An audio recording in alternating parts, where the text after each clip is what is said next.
चीन से दोस्ती में पाकिस्तान की हुकूमत इस कदर अंधी हो गई है कि उसे अपना नफा नुकसान भी समझ में नहीं आ रहा है।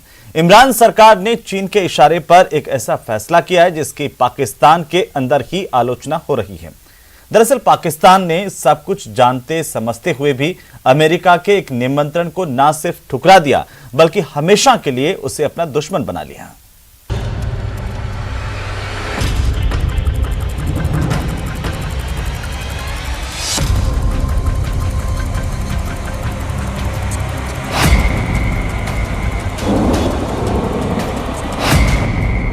इमरान ने अमेरिका को बनाया अपना दुश्मन।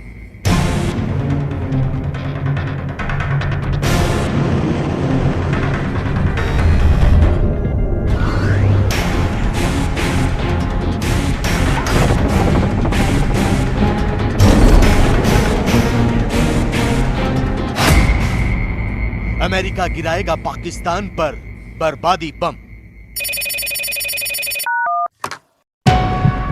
बीजिंग से फोन आया और इमरान खान ने एक ऐसा फैसला कर लिया जिससे पाकिस्तान की बर्बादी पर मुहर लग गई। पाकिस्तान के वजीर आजम इमरान खान ने शी जिनपिंग से दोस्ती निभाने के चक्कर में अपने मुल्क को नीलाम कर दिया। चीन के हाथों की कठपुतली बन चुके पाकिस्तान ने जानबूझकर सुपर पावर अमेरिका को अपना दुश्मन बना लिया।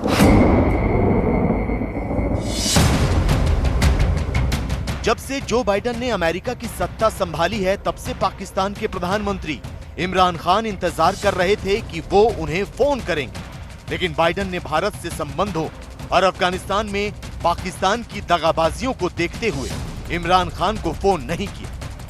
पाकिस्तान की विदेश मंत्रालय ने अमेरिका के इस रवैये पर नाराजगी भी जताई, लेकिन बाइडेन प्रशासन अपने रुख पर कायम रहा। इस बात से इमरान खान इस कदर नाराज हो गए कि उन्होंने जिनपिंग के इशारे पर अमेरिका को ही आंख दिखाने का फैसला कर लिया। इमरान खान की सरकार ने एक हैरान करने वाला ऐलान किया। इमरान खान की सरकार ने अमेरिका की अगुवाई वाली वर्चुअल लोकतंत्र समिट में शामिल होने से इनकार कर दिया। अमेरिका ने लोकतंत्र समिट में शामिल होने के लिए पाकिस्तान को पिछले महीने ही निमंत्रण भेजा था, लेकिन समिट के आखिरी दिन यानी 10 दिसंबर से ठीक एक दिन पहले पाकिस्तान ने इस समिट में हिस्सा न लेने का फैसला किया। पाकिस्तान ने ये जोखिम तब मोल लिया जब दक्षिण एशिया से भारत, पाकिस्तान, मालदीव और नेपाल को ही इस समिट में हिस्सा लेने के लिए बुलाया गया था। पाकिस्तान मीडिया में चल रही खबरों की माने तो इमरान सरकार ने चीन के इशारे पर अमेरिका की अगुवाई में चल रहे लोकतंत्र समिट में शामिल होने से इनकार किया। हालांकि पाकिस्तान के लिए यह फैसला लेना आसान नहीं था, लेकिन इमरान खान ने चीन के प्रति अपनी वफादारी को साबित करने और उसका कर्ज उतारने के लिए अमेरिका के निमंत्रण को ठुकरा दिया। बड़ा तगड़ा इत्तेहाद कायम कर लिया है जो मुस्तकबिल का एक अहम इत्तेहाद होगा, क्योंकि एशिया की सदी का आगाज होने जा रहा है। मुस्तकबिल का सुपर पावर चीन होगा, उसका सबसे बड़ा इत्तेहादी रशिया होगा। जैसे अमेरिका के इत्तेहादी कनाडा, बरतानिया और ऑस्ट्रेलिया हैं, ऐसे ही चाइना के इत्तेहादी पाकिस्तान, रशिया और तुर्की और दीगर जो ममालिक इस खित्ते के हैं वो होंगे। लेकिन सवाल एक पैदा होता है कि अगर पाकिस्तान को अमेरिका ना बुलाता और चाइना को बुलाता तो क्या चाइना पाकिस्तान के लिए रुक जाता?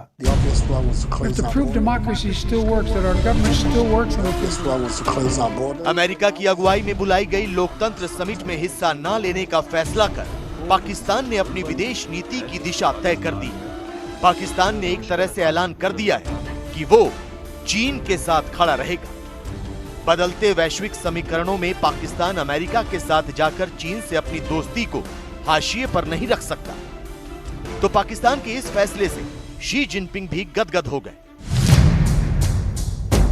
चीन के विदेश मंत्रालय ने ट्वीट करते हुए पाकिस्तान की न सिर्फ तारीफ की बल्कि उसे अपना जिगरी दोस्त बताया।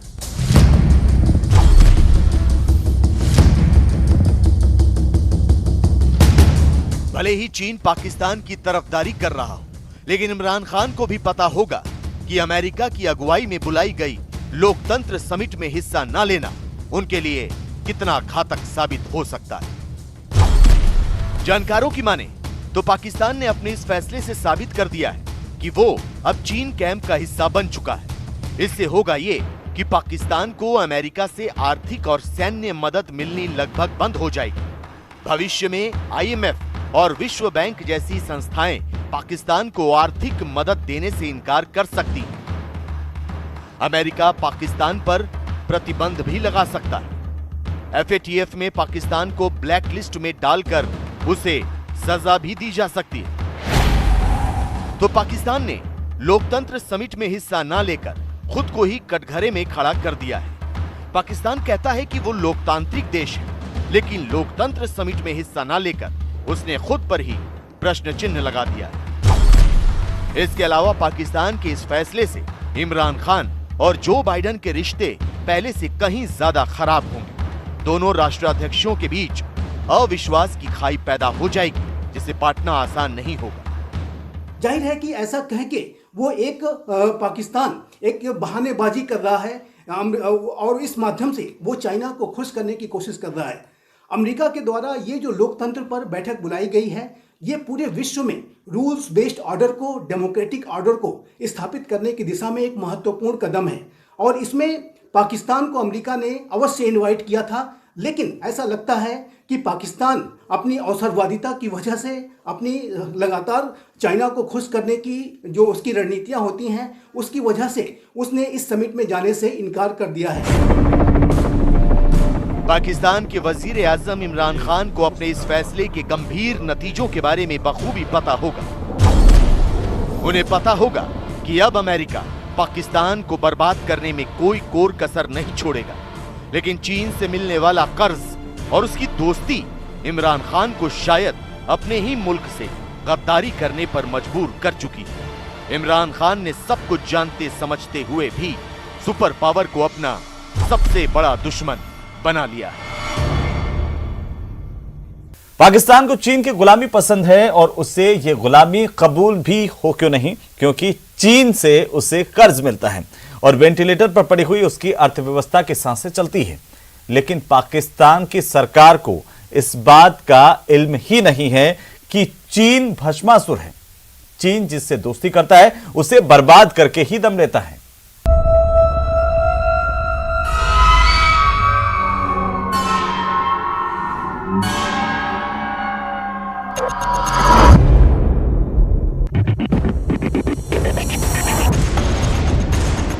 पाकिस्तान पूरी तरह चीन की गिरफ्त में जा चुका है। पाकिस्तान कर्ज के दलदल में इस कदर धंस चुका है कि अब उसके पास ड्रैगन की गुलामी करने के अलावा कोई चारा नहीं बचा। दरअसल चीन ने एक सोची समझी रणनीति के तहत पाकिस्तान पर शिकंजा कसा और उसे अपनी कॉलोनी बनाने के मिशन में जुट गए। चूंकि पाकिस्तान की आर्थिक हालत बेहद खस्ता है, लिहाजा उसने भी चीन का दामन थाम लिया। लेकिन पाकिस्तान में चीन की बढ़ती मौजूदगी के कई साइड इफेक्ट भी हैं। मसलन विकास कार्यों और अर्थव्यवस्था को संभालने के लिए चीन पर आर्थिक निर्भरता बढ़ते जाना, चीन के सैन्य विस्तार से देश की सुरक्षा को दांव पर लगाना, चीनी उपनिवेशवाद से जनता में विद्रोह की भावना जगाना और पूरी तरह से चीन के हाथों नीलाम होने का खतरा।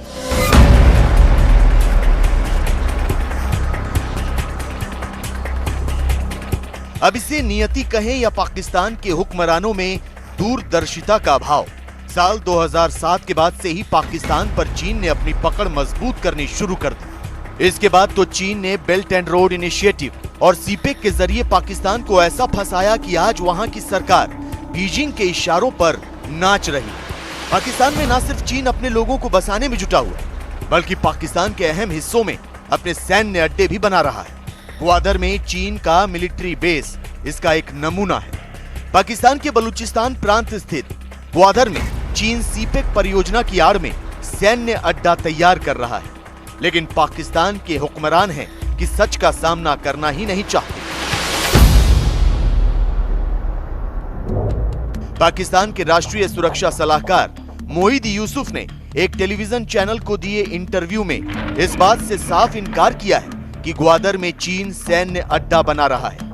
मोहिद यूसुफ की माने तो चीन ने ऐसे किसी सैन्य अड्डे को बनाने की पेशकश नहीं की। एक बार को अगर मान भी लिया जाए कि चीन ग्वादर में सैन्य अड्डा नहीं बना रहा, तो फिर सवाल ये उठता है कि वो बलूचिस्तान की जमीन पर कब्जा क्यों कर रहा है। चीन के सैनिक ग्वादर में क्या कर रहे हैं? क्या सिर्फ सीपेक परियोजना की निगरानी करना ही उनका मकसद है, या फिर ग्वादर और उससे लगते इलाकों का भूगोल समझने के लिए चीन के सैनिक वहां मौजूद हैं? यही नहीं, एक सवाल तो यह भी बनता है कि चीन के खिलाफ बलूचिस्तान की आवाम में इतना आक्रोश क्यों?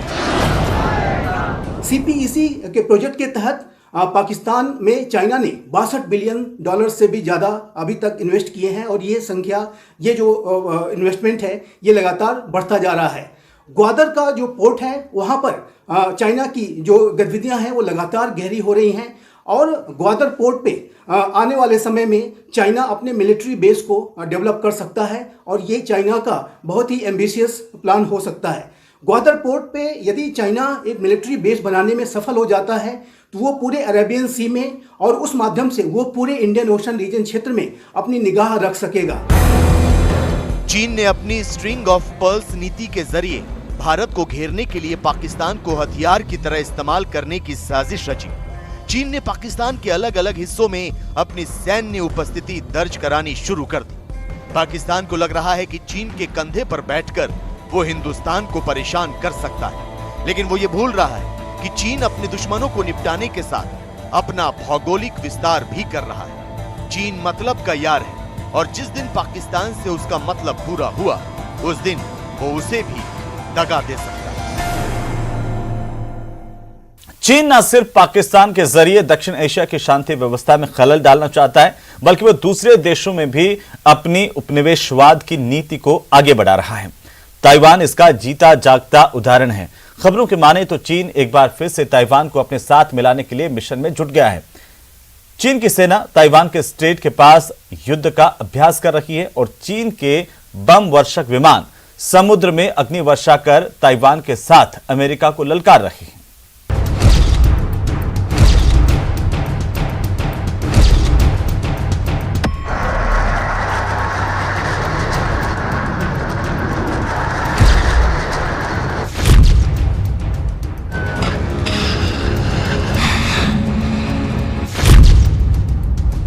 विस्तारवाद चीन की विदेश नीति का आधार है, तो पड़ोसी देशों को धमकाना और उनकी जमीन पर कब्जा करना चीन की फितरत।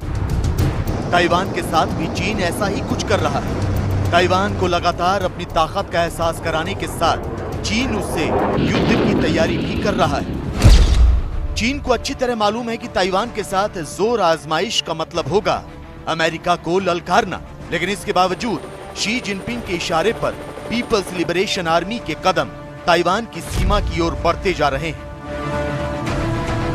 ताइवान सीमा के पास चीन की सैन्य मौजूदगी बढ़ती जा रही है। चीन के लड़ाकू विमान लगातार ताइवान की वायु सीमा में घुसपैठ कर उसे डराने की कोशिश कर रहे हैं। तो अब जो खबर सामने आ रही है, उससे युद्ध की आशंका और प्रबल हो जाती है।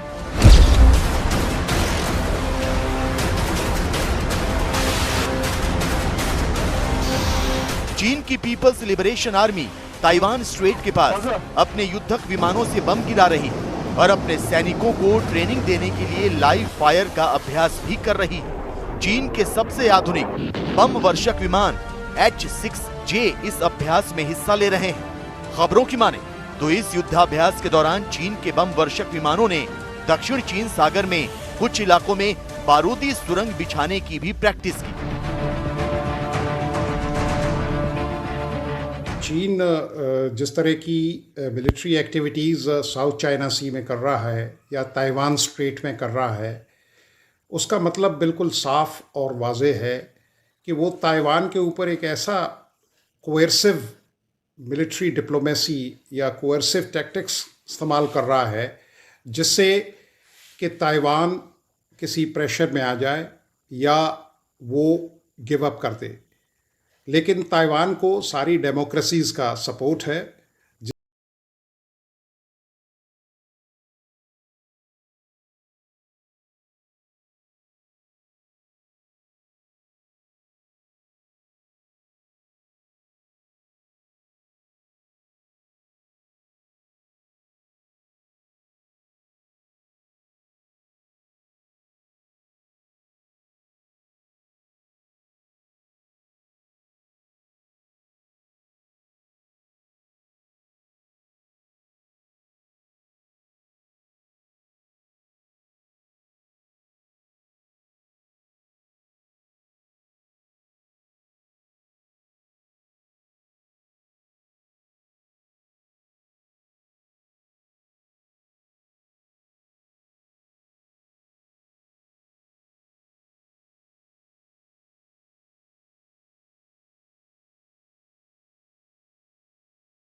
युद्ध की संभावना ताइवान और चीन के बीच हो सकती है, और ना ही चीन इस स्थिति में है कि वो ताइवान के ऊपर कोई ऑफेंसिव ऑपरेशन करेगा, क्योंकि वो भी जानता है कि इसके परिणाम काफ़ी गंभीर हो सकते हैं और अमेरिका और जो बाकी डेमोक्रेसीज़ हैं वो ताइवान के साथ हैं। चीन की जो इकोनॉमिक कंडीशंस है या जो पॉलिटिकल इंस्टेबिलिटी है वो भी इसकी इजाज़त नहीं देती कि वहाँ कोई इस तरह का मिलिट्री ऑपरेशन किया जाए। 8 दिसंबर को चीन की वायुसेना ने ताइवान में घुसपैठ की। चीन की इस घुसपैठ नीति की टाइमलाइन पर नजर डालें तो इस महीने ऐसा 5वीं बार हो रहा था जब उसके लड़ाकू विमानों ने ताइवान के वायु रक्षा पहचान क्षेत्र का उल्लंघन किया। चीन अपनी सैन्य गतिविधियों से बार बार संकेत दे रहा है कि ताइवान के मुद्दे पर वो नरम नहीं पड़ने वाला। इन हालात में चीन और अमेरिका के बीच युद्ध की संभावना प्रबल होती जा रही है, जिसका सिर्फ इन्हीं दोनों मुल्कों पर ही नहीं बल्कि पूरी दुनिया पर असर होगा।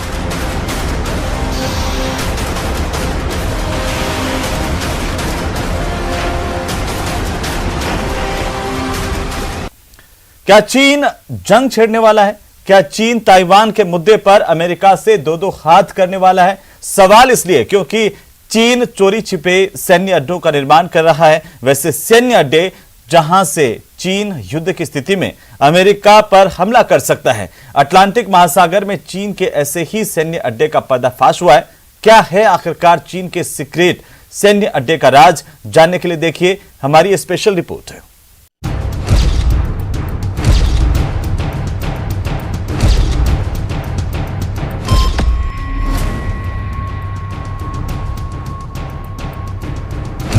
अफ्रीका के सबसे छोटे देशों में से एक इक्वेटोरियल गिनी। महज 12 लाख से अधिक की आबादी वाला यह देश 28,000 वर्ग किलोमीटर क्षेत्र में फैला हुआ है। लेकिन इस अफ्रीकी देश का भौगोलिक और रणनीतिक महत्व काफी ज्यादा है। इक्वेटोरियल गिनी अटलांटिक महासागर के किनारे स्थित है और अमेरिका से इसकी दूरी 11,000 किलोमीटर है।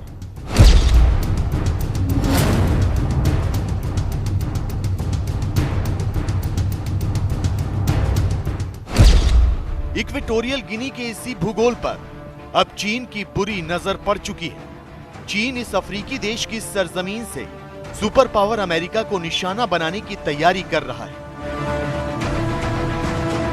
चीन इक्वेटोरियल गिनी में न सिर्फ भारी निवेश कर रहा है बल्कि यहां अपना सैन्य अड्डा बनाने जा रहा है। अमेरिकी अखबार वॉल स्ट्रीट जर्नल की एक रिपोर्ट के मुताबिक चीन इक्वेटोरियल गिनी के तटीय शहर बाटा में अपना सैन्य अड्डा स्थापित करने जा रहा है। चीन इस सैन्य अड्डे के जरिए अमेरिका के पश्चिमी तट के नजदीक अपने युद्धपोतों और पनडुब्बियों को तैनात करने और उनकी मरम्मत करने में सक्षम होगा।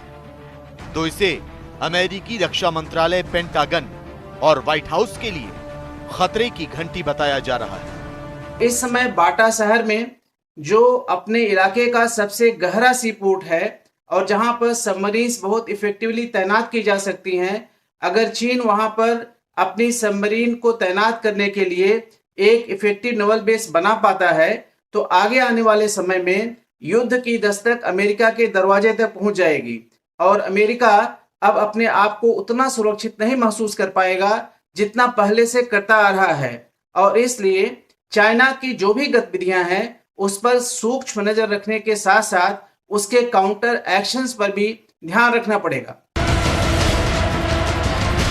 चीन ने अटलांटिक महासागर में सैन्य अड्डा बना लिया तो इससे उसे रणनीतिक बढ़त हासिल हो जाएगी।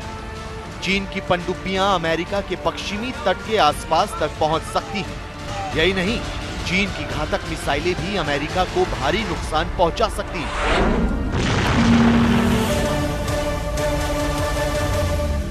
तो शायद यही वजह है कि अमेरिका का थिंक टैंक और बाइडेन प्रशासन इक्वेटोरियल गिनी में उसके सैन्य अड्डे का निर्माण कार्य रोकने में जुट गया है। अमेरिका के उप राष्ट्रीय सुरक्षा सलाहकार जॉन फिनर ने अक्टूबर में इक्वेटोरियल गिनी का दौरा किया था। उन्होंने इक्वेटोरियल गिनी के राष्ट्रपति और उनके बेटे को चीन के प्रस्तावों को अस्वीकार करने के लिए मनाने की कोशिश की थी। यही नहीं, अमेरिका इक्वेटोरियल गिनी को लगातार ये समझाने की कोशिश कर रहा है कि अगर वो अपने देश में चीन को सैन्य अड्डा बनाने से नहीं रोक पाता तो इससे उसकी राष्ट्रीय सुरक्षा को खतरा पैदा होगा। वैसे तो अमेरिका के सैन्य अड्डे पूरी दुनिया में फैले हुए हैं, उसे बहुत ज्यादा चिंता करने की जरूरत नहीं है। फिर भी वो चीन के सैन्य विस्तार पर पैनी नजर बनाए हुए है, क्योंकि अमेरिका को पता है कि अफ्रीका के जिबूती में चीन ने पहले से ही एक सैन्य अड्डा तैयार कर लिया है, जहां से वो अदन की खाड़ी और अरब सागर पर निगाह रखता है। ऐसे में चीन अगर इक्वेटोरियल गिनी में एक और सैन्य अड्डा बनाने में कामयाब हुआ तो जंग की स्थिति में यह घातक साबित हो सकता है। यही नहीं, अमेरिकी इंडो पैसिफिक कमांड के प्रमुख एडमिरल फिलिप डेविडसन ने तो चेतावनी भी दी है कि चीन 2027 या उससे पहले अमेरिका पर हमला कर सकता है। चीन 2050 तक अंतर्राष्ट्रीय व्यवस्था में अमेरिकी नेतृत्व की जगह खुद को स्थापित करना चाहता है। चीन एक तरफा रूप से यथास्थिति को बदलने के लिए तेजी से आगे बढ़ रहा है, लिहाजा वो ऐसा कोई कदम उठाए उससे पहले अमेरिकी सेना को एक प्रभावी प्रतिक्रिया देने में सक्षम होना होगा। चीन को भी ताइवान को इंटीग्रेट करने के लिए कोई जल्दी नहीं पड़ी है। उसने अपने लिए कोई टाइमलाइन नहीं फिक्स किया हुआ है, क्योंकि वह लॉन्ग टर्म के बारे में सोचता है और लंबी रेस का खिलाड़ी है। उसके खिलाफ अमेरिका और बाकी देश शॉर्ट टर्म में सोचते हैं और चीन सबसे पहले साम दाम दंड भेद और वो सारे साधन का इस्तेमाल करेगा जिससे वो बिना युद्ध को लड़े ही ताइवान को अपने में मिला पाए। हाल ही में पेंटागन की ओर से जारी चाइना मिलिट्री पावर रिपोर्ट 2021 में हैरान करने वाले खुलासे हुए हैं। इस रिपोर्ट में कहा गया है कि चीन की पीपल्स लिबरेशन आर्मी ताइवान के खिलाफ जंग की तैयारियों में जुटी हुई है, जबकि चीन को अच्छी तरह पता है कि ताइवान के कंधे पर अमेरिका का हाथ है। अगर उसने ताइवान पर हमले की जुर्रत की तो जंग की चिंगारी ज्वाला में तब्दील हो सकती है। ऐसे में इस संभावना से इनकार नहीं किया जा सकता कि शी जिनपिंग की सनक बहुत जल्द एक युद्ध का कारण बनने वाली है।